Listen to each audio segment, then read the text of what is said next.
সুইলা রাসূলুল্লাহ সাল্লাল্লাহু আলাইহি ওয়াসাল্লাম আইয়ুল আমালি আফযালু ইয়া রাসূলুল্লাহ, ইয়া রাসূলুল্লাহ সবচেয়ে উত্তম আমল কি? সাল্লাল্লাহু বললেন ঈমানুন বিল্লাহি ওয়া রাসূলিহি, আল্লাহ এবং তার রাসূলের প্রতি ঈমান আনা, এটা হচ্ছে সবচেয়ে উত্তম আমল। এক নাম্বার। দুই নাম্বার প্রশ্ন করা হলো কিলা সুম্মা মাযা, ইয়া রাসূলুল্লাহ তারপরে কোনটি? সাল্লাল্লাহু বললেন আল জিহাদু ফি সাবিলিল্লাহ, আল্লাহর রাস্তায় জিহাদ করা।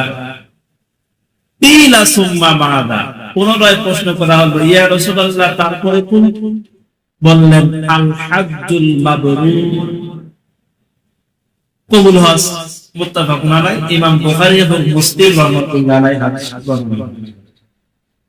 এই হাদিসের মধ্যে তিনটা আমল বর্ণনা করা হলো। এক নাম্বার আল্লাহ এবং তার রাসূলের প্রতি ঈমান থাকা, দুই নাম্বার আল্লাহর রাস্তায় জিহাদ করা, তিন নাম্বার হজে মাকবুল করা। তিনটাই গুরুত্বপূর্ণ আমল। মাকবুল মানে যে হজটা কবুল হয়। কোন হজ কবুল হওয়ার জন্য কিছু শর্ত আছে। এক নাম্বার শর্ত, কবুল হওয়ার জন্য নিয়ত শুদ্ধ হতে হবে।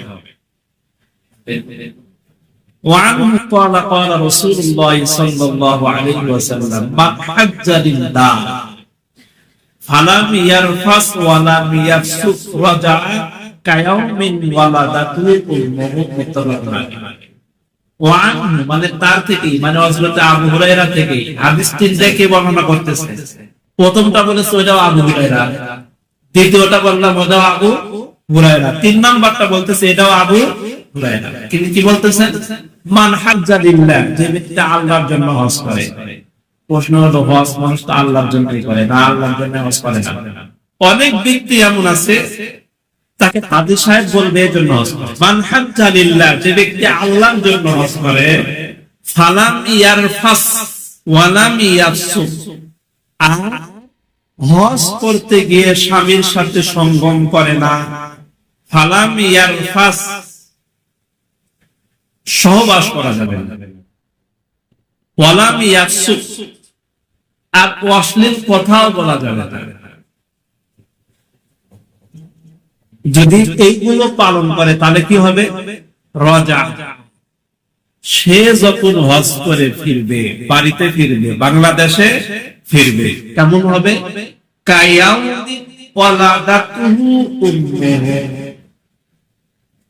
ওই ব্যক্তি এমন নিষ্পাপ হবে কায়াউমিন, ওই দিনের মতো, ওয়ালাদাতুহু, তার মা থেকে, ওয়ালাদাতুহু, সে জন্মগ্রহণ করেছে, উম্মুহু, তার মায়ের গর্ভ থেকে।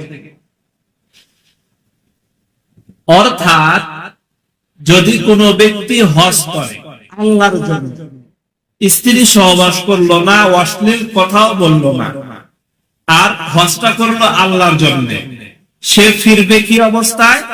যেই দিন তার মা তাকে জন্ম দিয়েছে, পৃথিবীর মুখে এসেছে, আসার পরে তার যেমন কোনো গুনাহ থাকে না, ওই ব্যক্তি হজ করে হাজির হয়ে আসার সময় ওই রকম নিষ্পাপ হয়ে যাবে। সুবহানাল্লাহ।